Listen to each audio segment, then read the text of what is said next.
Je trouve que c'est une journée toujours très enrichissante qui permet de mettre en perspective nos propres projets de recherche et de se dire on peut aller plus loin, on peut faire des liens et ça donne plein d'idées. Et pour ça, je trouve que c'est vraiment une journée super motivante. Moi, je viens après la présentation très actuelle de ce que l'IA peut apporter. Et finalement, je vais dire à Sandrine, mais moi, j'ai pas grand-chose à dire sur notre application, mais finalement, j'ai une histoire à vous raconter. Et l'histoire d'un process qui est déjà très ancien. Et vous allez voir que finalement, c'est presque un historique de ce qu'on aurait pu faire à l'époque et que l'IA va nous permettre maintenant de développer, enfin à nous ou à d'autres. Et en ça, je trouve ça révolutionnaire et plein d'espoir pour la prise en charge à suivre de tous nos patients. Donc moi, je viens vous parler d'une histoire assez banale. Hein. C'est un psychomotricien et une orthophoniste en 2014. Donc on fête nos 10 ans de ce petit café au service du centre expert TDAH de l'hôpital de Nantes.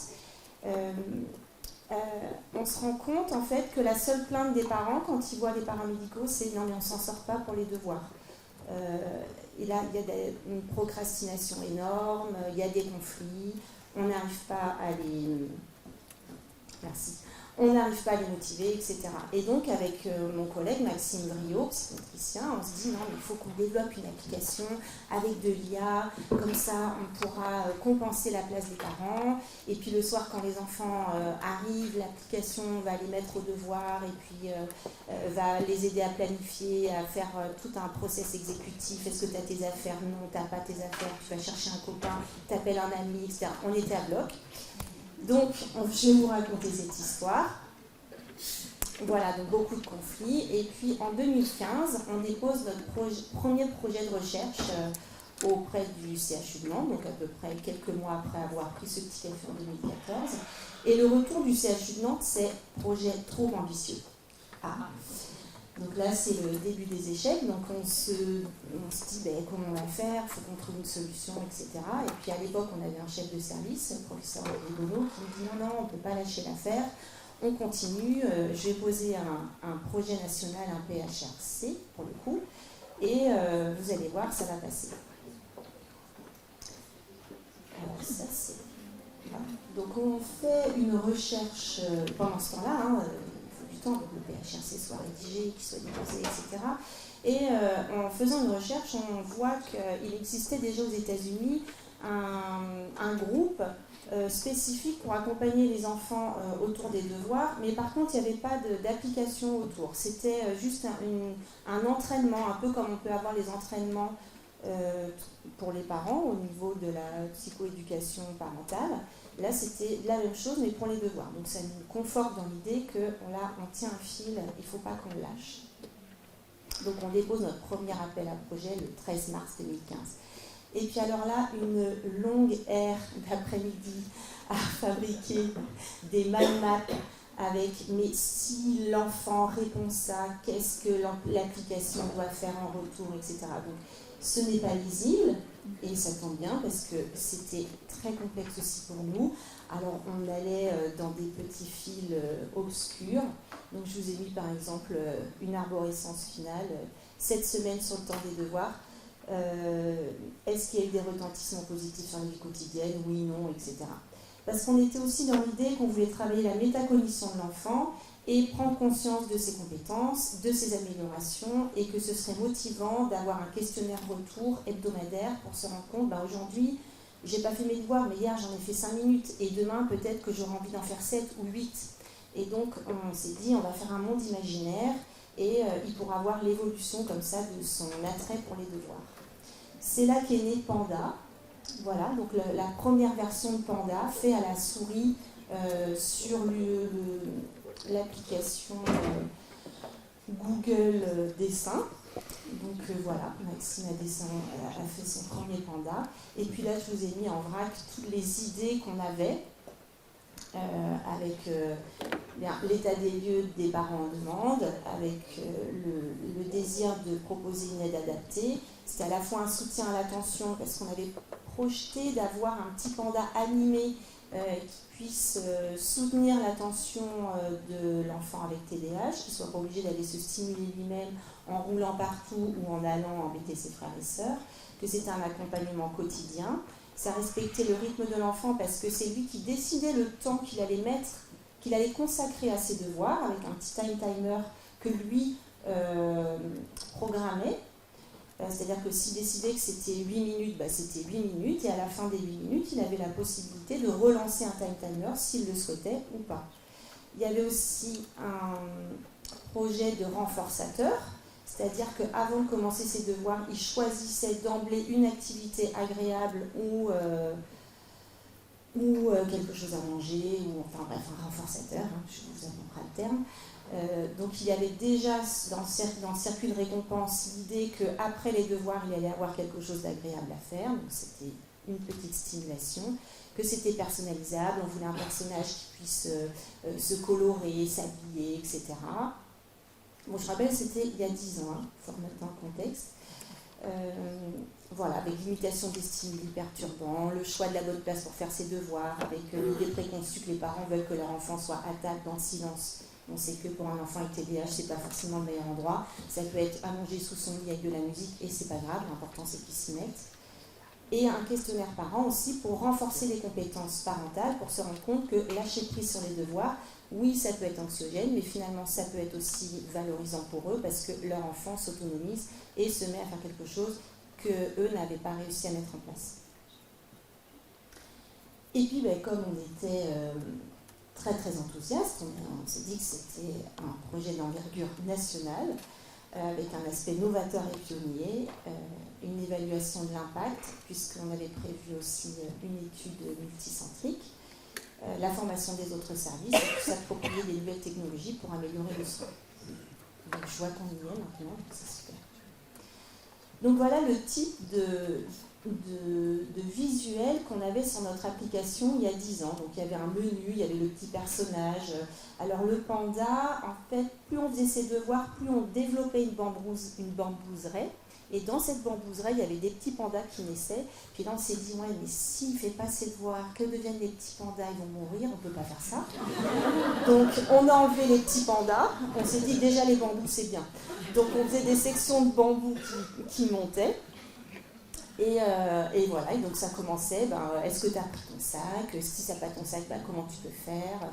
Avec une petite roue pour aller chercher un ami. Et voilà. Et puis on attendait toujours les solutions. Et puis c'est là que la réponse du PHRC national est tombée. Notre projet a été validé. Et donc là, on a eu beaucoup de sous d'un coup. Et donc, on est d'accord, c'est un peu le nerf de la guerre. Et donc, on a eu notre premier devis avec une entreprise parisienne dont j'ai oublié le nom. On a fait pas mal de voyages avec Maxime pour aller à Paris, leur expliquer qu'est-ce que c'était que les TMD, qu'est-ce qu'on voulait faire, etc. Mais la start-up a fait faillite. Mais on leur a donné pas mal de sous avant qu'ils fassent faillite. Donc, on revient à la case départ. Rechercher des sous, rechercher des financements, etc. Puis pendant ce temps, les années passent. Moi, je vous la fais courte là, mais il se passe quelques années entre les deux. Parce que vous voyez que le devis... Ah non, j'ai enlevé la date. Non, si, 2015 quand même. Premier devis. Et puis finalement, on se débrouille entre nous. Alors moi je trouve l'amie la fille d'une petite voisine qui veut rentrer à l'école de design de Nantes. Je dis tu sais, pour ton projet ce serait drôlement bien que tu nous développes une petite application. Alors sur sa tablette graphique, elle nous a dessiné un petit panda. Donc ça c'était la page de menu que vous voyez tout en haut. Alors, c'était les renforçateurs. Qu'est-ce que tu veux faire après tes devoirs? Est-ce que tu veux faire un peu jouer sur ton écran? Est-ce que tu veux faire un peu de sport, lire des livres? Autant vous dire que le TDAH, lire le livre, je pense que jamais les personnes n'ont coché ça, mais faire un peu de cuisine, etc. Et puis, il y avait le fameux timer où on pouvait choisir. Alors, elle nous avait fait rire parce qu'elle avait fait les chronos. Je dis, dans les 60 minutes, tu ne penses même pas. Déjà, si tu peux faire 1 minute, 2 minutes, 3 minutes et on arrive à 10 en un seul tour, ce sera pas mal. Donc, elle nous avait refait une version. Voilà, donc redépôt du PHRC en 2019 et là, succès. Et donc, l'argent, ça donne ça. Ça, c'est notre application quand elle a été réalisée. Donc ça, c'est grâce à Pierre-Hugues Joallan et Pierre Leray.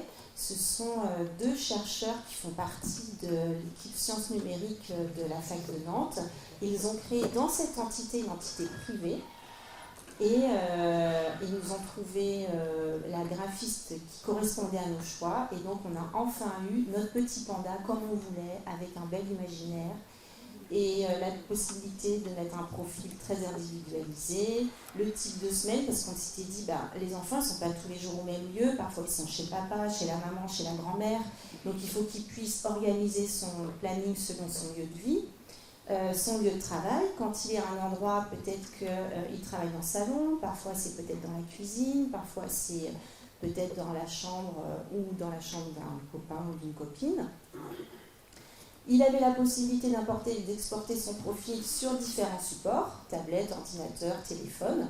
Comme ça, où qu'il soit, les petits bambous, si vous vous souvenez, les petits bambous qui poussent là, quand même, le but c'est de savoir s'ils poussent et de ne pas perdre le niveau auquel il était arrivé parce qu'il avait fait 7 minutes 30 de devoirs.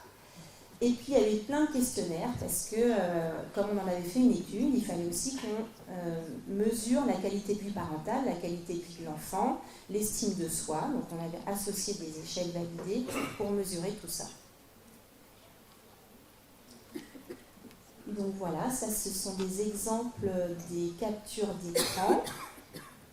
Vous voyez, là, si on parle de la gauche, la possibilité de choisir sa semaine, le lieu où on fait ses devoirs. Et puis on avait trouvé plein de visuels également pour représenter les différentes matières, ce qui permettait à l'enfant de remplir son agenda et d'y mettre également pour pouvoir anticiper des événements autres que l'école. Par exemple, j'ai athlétisme ou basket ou danse ou poterie. Donc demain je ne vais pas être disponible, donc il faut que j'anticipe peut-être sur mes devoirs. Et puis il y avait des alertes aussi quand on rentrait, le fait qu'il y ait peut-être des contrôles. Si j'ai un contrôle à tel moment, je vais devoir peut-être réviser un peu plus. Il y avait aussi la possibilité d'appeler un ami, parce que souvent j'ai pas écrit mes devoirs ou j'ai pas accès à la plateforme de l'école sur laquelle les enseignants renseignent les devoirs, ou l'enseignant n'a pas renseigné les devoirs, c'est une autre alternative. Et puis il y avait également une page sur l'état émotionnel du patient. On voulait essayer de voir avec l'IA, est-ce que le patient choisissait au fur et à mesure de l'expérience de l'usage de l'application une certaine envie d'y retourner. On avait plutôt imaginé que d'emblée, soit il est très motivé, il a envie d'utiliser l'application, et puis au bout d'un moment, il se lasse. Est-ce qu'il y a une diminution de l'entrain ou de l'humeur? Ou inversement, est-ce que d'emblée, il n'est pas motivé et à force d'utiliser l'application, on va voir une amélioration de l'envie de faire ses devoirs? Ça, je n'ai pas la réponse, mais c'était l'envie en tout cas d'aller explorer ça. Et donc selon la réponse de l'enfant, soit il est à fond, moyen, pas envie ou fatigué, le panda avait une réponse qui s'adaptait au choix de sa réponse précédente. Donc on avait tout un verbatim qu'on avait préenregistré et selon l'usage de la tablette, le verbatim allait se modifier au fur et à mesure des semaines qui passent. Donc les fameux avatars, vous voulez que Panda puisse être modulable et que ce soit aussi une forme ludique et de jeu. Donc on s'était bien amusé à développer les petits noms de Panda. Et puis la recherche d'inclusion a démarré en 2022 et elle devait se terminer en juin 2025. Donc les critères d'inclusion, c'était d'avoir un diagnostic de TDAH, d'avoir entre 9 et 16 ans,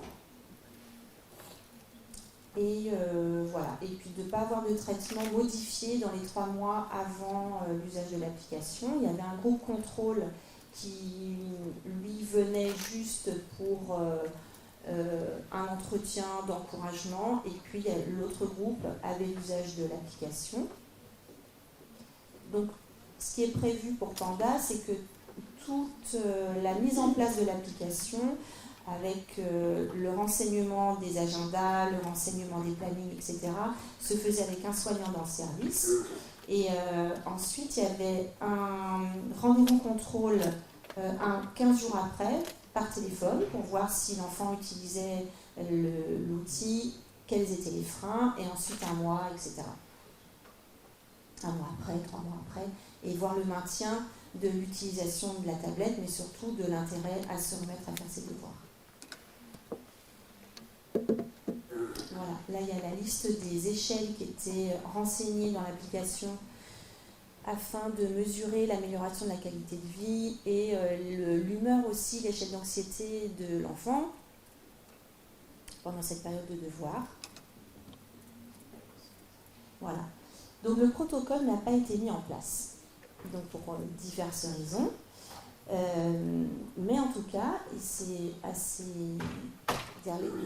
Les calendriers se rejoignent, puisque quand Sandrine m'a demandé de venir présenter notre ancien projet, il se trouve qu'il y a 15 jours, un article donc, est sorti sur l'usage de cette application. Donc je vous ai mis quand même le lien pour que vous puissiez vous y intéresser. Et la question, c'est comment on continue l'aventure, parce que un des freins, c'est qu'il y a quelques bugs dans l'application, mais nous n'avons plus d'argent pour développer cette application pour qu'elle fonctionne vraiment bien. Et donc, j'ai 2 questions. Comment aurions pu nous faire autrement, c'est-à-dire avoir peut-être de l'argent plus tôt, parce que finalement, cette application, elle a peut-être du sens, mais est-ce que 10 ans après, ça a encore du sens quand il y a une telle rupture d'investissement? Est-ce qu'on doit porter le projet à quelqu'un d'autre qui aurait envie de se relancer et d'être suffisamment motivé pour le poursuivre? Parce qu'on sait bien que quand on fait des projets de recherche dans les instituts publics, la recherche ne nous appartient pas. C'est une idée qu'on souhaite transmettre et on espère qu'elle fera boule de neige et qu'elle servira à un moment donné. Voilà, et puis sinon, si vous avez des amis qui veulent... Après avoir donné beaucoup d'argent à Tacite pour qu'il y ait une version audio, s'il reste un petit quelque chose pour Panda, ce sera super. Et Panda, je ne vous ai pas dit, mais c'était programme d'accompagnement, d'aide aux devoirs pour les enfants TDAH. C'est l'acronyme. Voilà, moi je ne vous mettrai pas en retard pour manger.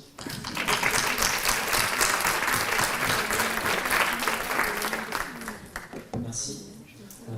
On va passer aux questions.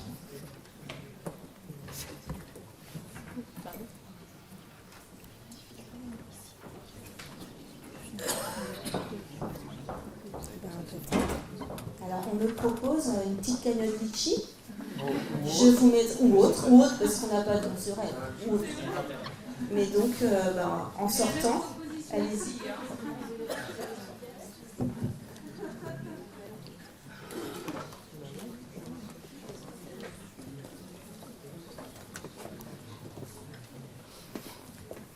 Merci. Bonjour, Marianne Guénac, je suis orthophoniste. J'avais une question sur une des diables, vous parlez des groupes thérapeutiques en lien avec l'application. Est-ce que vous avez pu le mettre en place ou comment ça se présentait? L'année dernière, j'étais intervenue sur cette journée sur l'accompagnement des parents sur les groupes d'accompagnement aux compétences sociales. La conclusion de l'analyse que j'avais faite des 10 ans de pratique, c'était que le seul point qui ne bougeait pas, c'était la relation dans la fratrie. C'est vraiment, à chaque fois, c'était d'année en année, c'était ce qui bougeait le moins.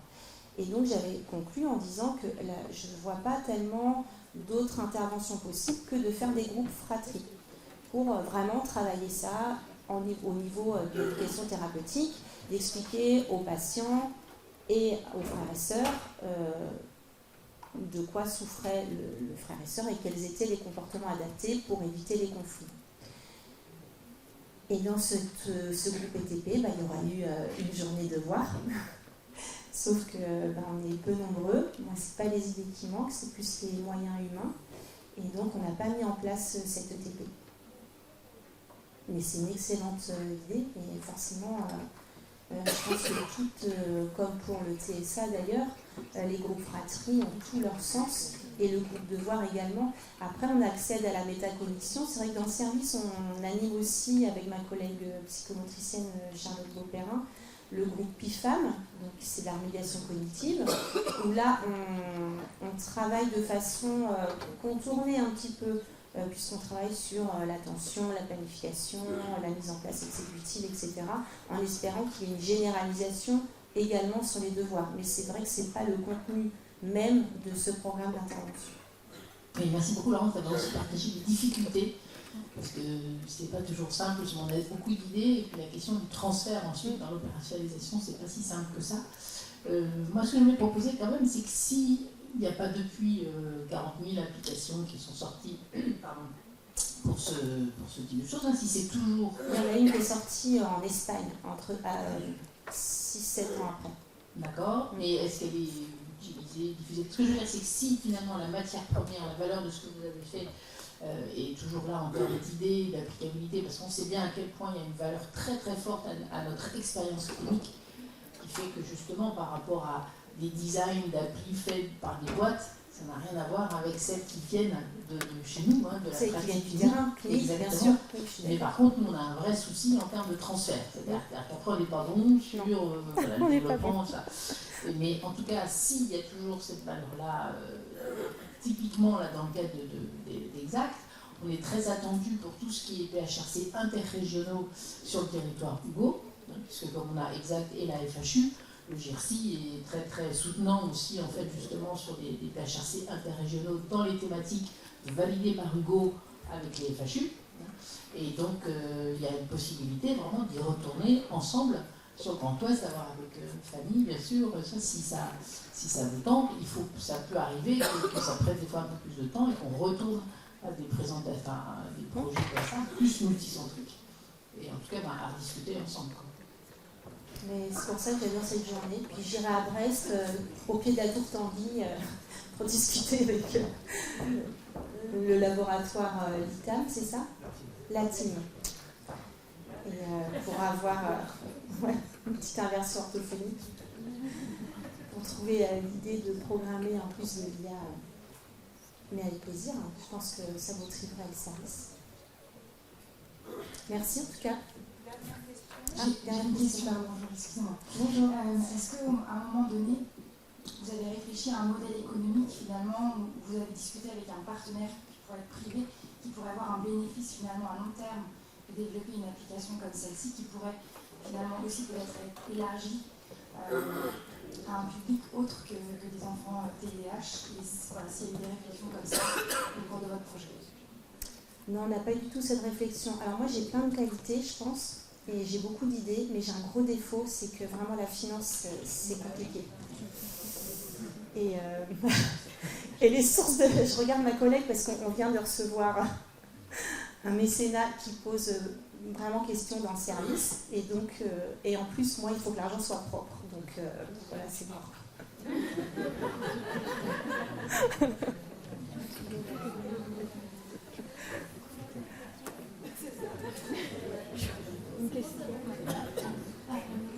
J'ai trouvé ce programme de panda intéressant pour les enfants TDAH, mais je me suis posé une autre question également, s'il n'existe pas une version adaptée pour les adultes, pour les aider à mieux planifier leur rendez-vous professionnel, leur tâche professionnelle, parce que je pense que ça pourrait beaucoup aider pour l'insertion professionnelle justement avec un TDAH. On n'est pas du tout parti sur cette possibilité, mais ce n'est qu'une idée qui est développable à l'infini, effectivement, sur toutes sortes d'applications qui permettent aux personnes de planifier et d'organiser leur journée. Mais j'imagine qu'il y a des équivalents peut-être avec des rappels, avec des planificateurs. On avait reçu il y a 2 ans un étudiant de l'école de design justement qui voulait développer un outil très spécifique, mais avec une méconnaissance justement du TDAH. Et en fait, il y avait tellement de possibilités que je lui dis mais ça ne marchera jamais, parce que la personne, quand elle va avoir toutes les possibilités, elle va tellement procrastiner à ne pas choisir qu'elle ne va pas l'utiliser. C'est là où vous avez raison en disant que le clinicien, tout seul, il n'avance pas très loin. Et le financeur ou développeur tout seul, il peut avancer loin, mais il ne va pas s'adapter au mieux aux besoins de la population atypique. Merci. Merci.